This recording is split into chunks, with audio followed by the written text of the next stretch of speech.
Okay, so we got to make sure that this is. Have we got this working? We were told to stand in the light. We were told to stand in the light. Stand in the light. That sounds almost Baptist. Stand in the light. Sorry, no offense to any Baptists in the house. Are we on the go here? Let's have a look here. Okay. There is a clicker. There is a clicker. 12 months ago, on a stage kind of like this at Heathrow Airport, I remember talking to a guy called Matt Probst. Matt was one of the NPE winners from 2012 in the States. And he was laughing because I said I was afraid. Because we were in debt and our business was on the verge of going under, and I was afraid. And he was laughing because he said, okay, this is how much debt I put in on my first business, and this is how much risk I shouldered. And then I was very afraid. And he said, Gavin, that's the difference. He said, you could be standing here in 12 months' time accepting an award if you could just imagine what it felt like not to have the fear. Yeah, so, and I'm actually having quite a lot of fear here because, yeah, for me it's in English, so it's not my native language. Although I actually should be pretty relaxed because for me as a German, being asked to stand on stage on UK ground, speak in front of UK people, almost makes up for the fact that you guys won the war. There you go. No, so I'm, jokes aside, I'm Max. I tend to make jokes, really inappropriate jokes when I'm uncomfortable. So, which I'm right now. No, seriously, I'm pretty happy to be here. I'm excited to share our story here on stage tonight. And yeah, also besides those great other guys over there at the table. So thank you very much. Thank you. I want to say a quick thank you to, these are people we partner with in business, particularly NPE. NPE has helped us have what I think is safe for us to say. It's been a pretty good year. We want to thank the VIP community.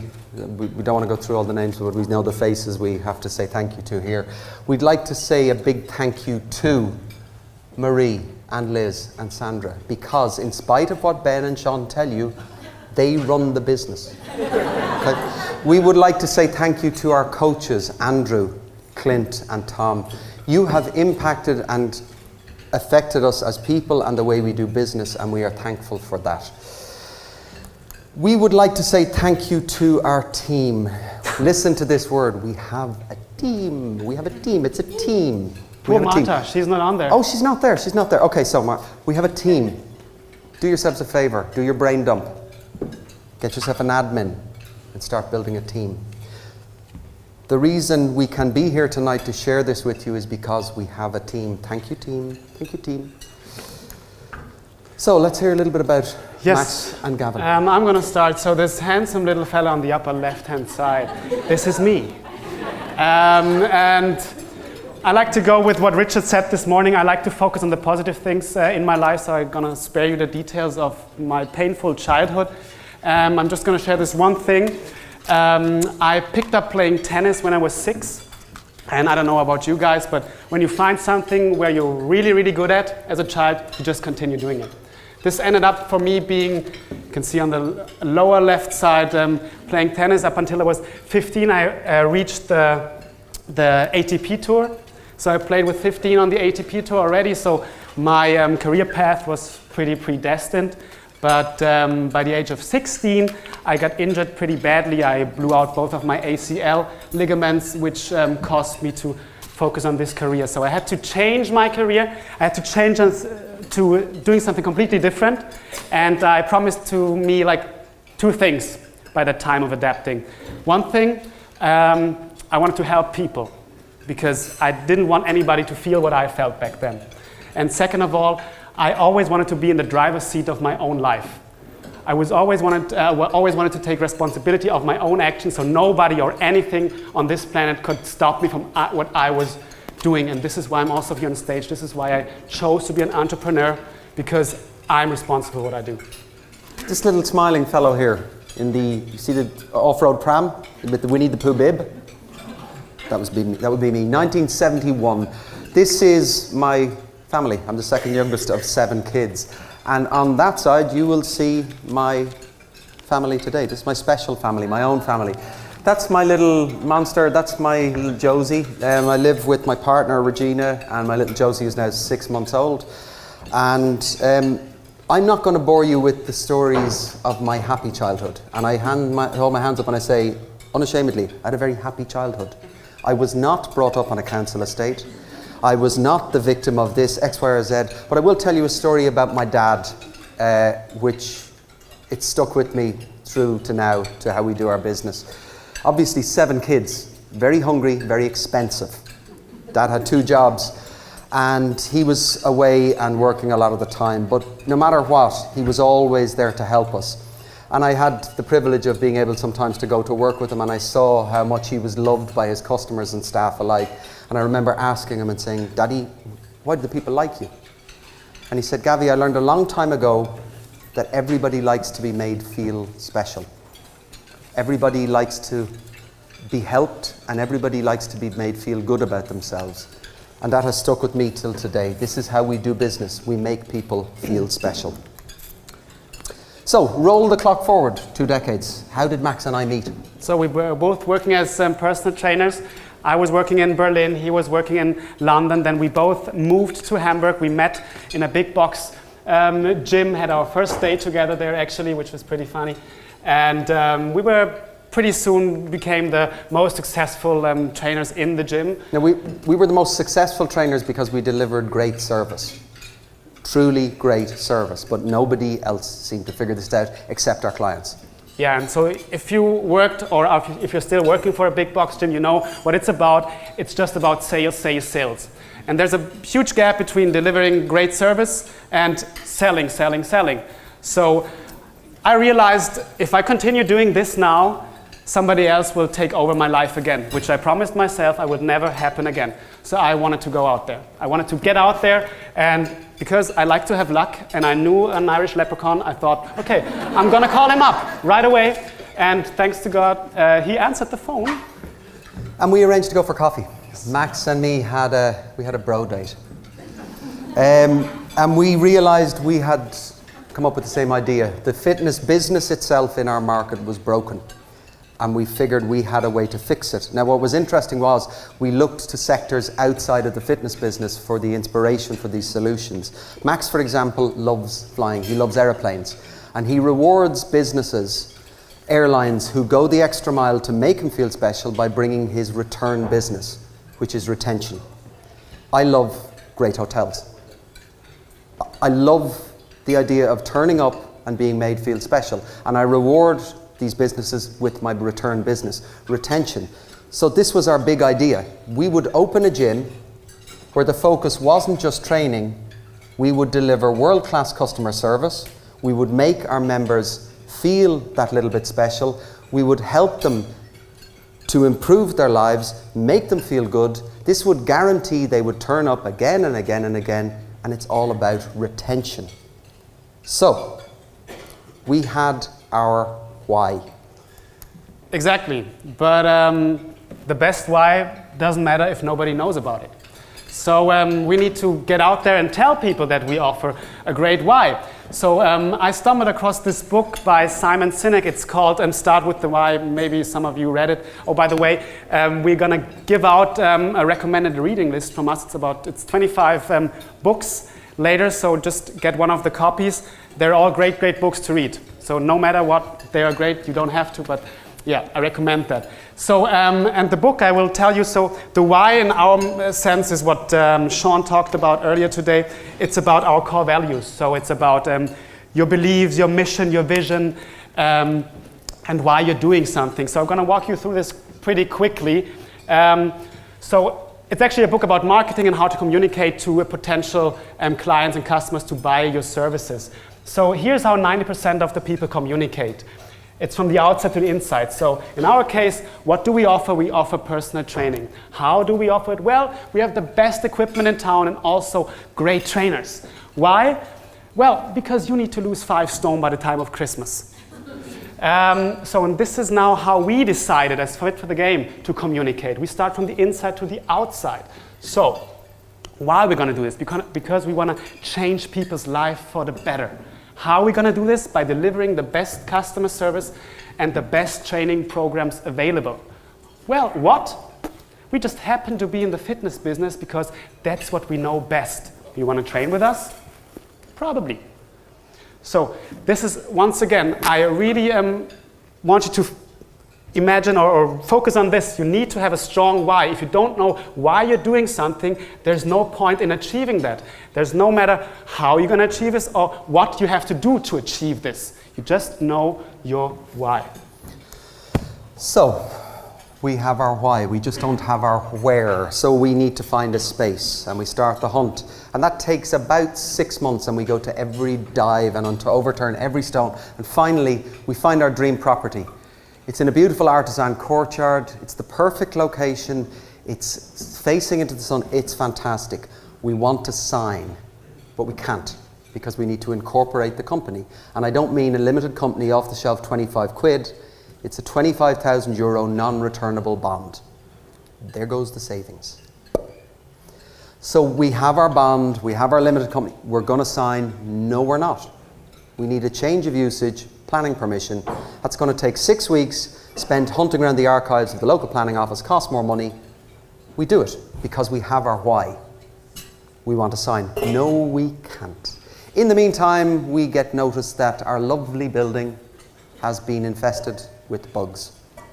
Nice people from pest control tell us that's going to take 2 or 3 months to get them out. It is a public health and safety risk. Your planning permission is worth squat. We are out on our asses. We have a €25,000 hole in our pockets, but we have our why. So the following happens. Over the next 3 weeks, or over the next 3 months, we visit countless properties. We get gazumped 3 times on 3 different properties simply because the owners have negotiated with other interested parties because they feel they had real businesses. Which leaves Max and myself putting on our suit and ties and going to the banks. Exactly, and I guess all of you at some point in your life have seen the movie Cool Runnings, right? Cool Runnings? So just imagine us being 2 Jamaicans wanting to found a bobsled team and want to go to the Winter Olympics in Calgary.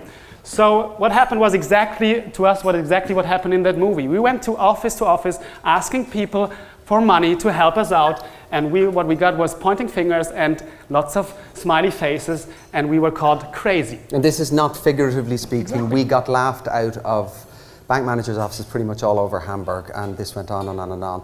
Finally, last-ditch effort, small bank, somewhat clued in young business manager. We went in, we delivered our figures, there's our business plan, we delivered our pitch, impassioned. This is our why. And there was silence. And he nodded and he said, I get it. He said, I understand your why. And he gave us the money. 80 grand, there you go. September the 1st, 2013. It was a shell, a hole in the ground. We worked 60 days non-stop with the builders. We were there pretty much all day, sleeping on the properties. November the 1st, 2013, Fit for the Game Phase 1 opens its doors.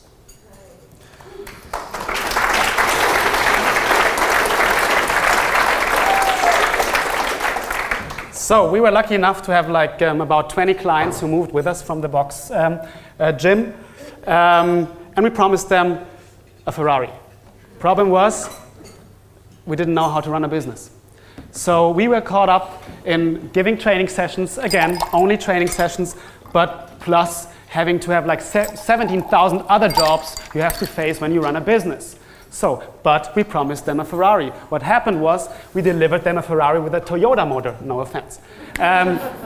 So what happens if you want to buy a Ferrari and you buy a Ferrari and get this kind of motor? Well, you get upset, you get disappointed, you get angry, you want to leave this place. So that's what they started to do.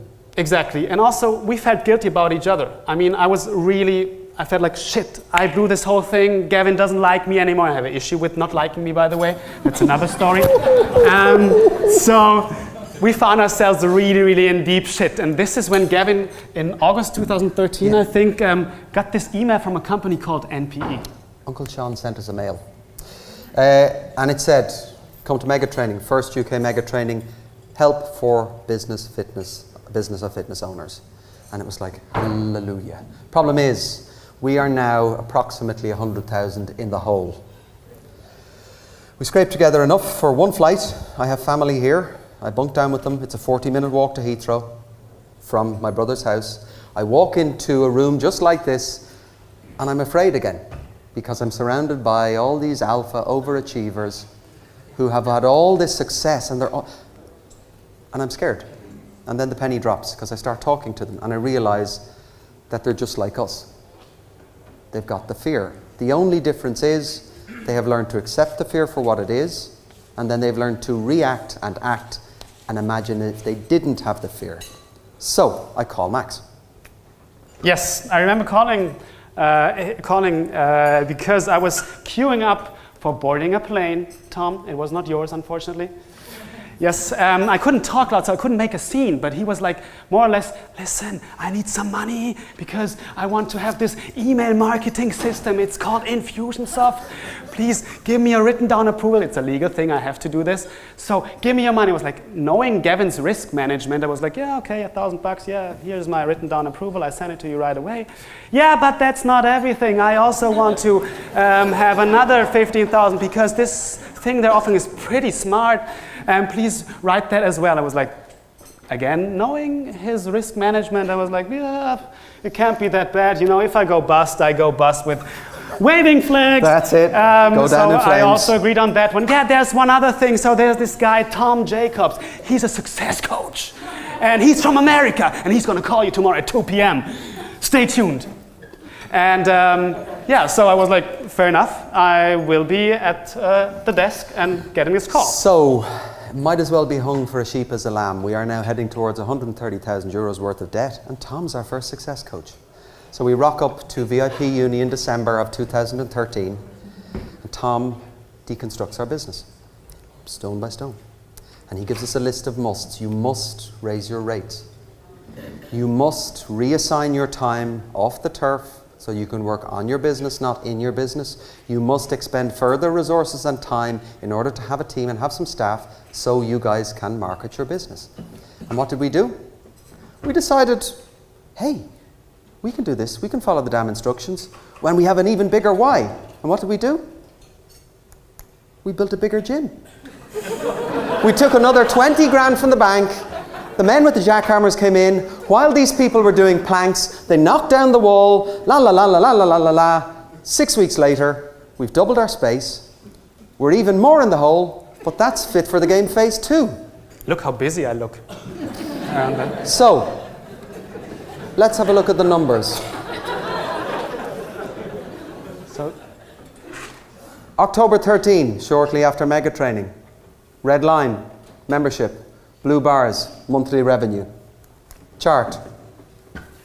9,000 in October 2013, double that in 2014. The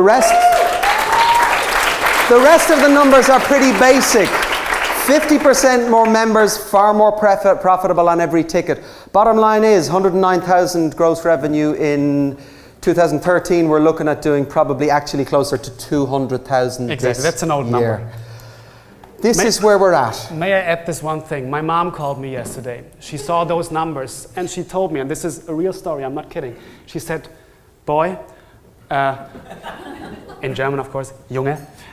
She said like, I'm not worried about you anymore. And I think that's the greatest thing you can get from your mom, if she says she's not worried about you anymore. Yes, sorry. Bottom line, we're out of time. For all of you in here, particularly, hands up all the new people who aren't part of this yet, who haven't. You have the fear, accept it. Lift your chin and just imagine what would you do if you didn't have that fear. Thank you. You live a happy life.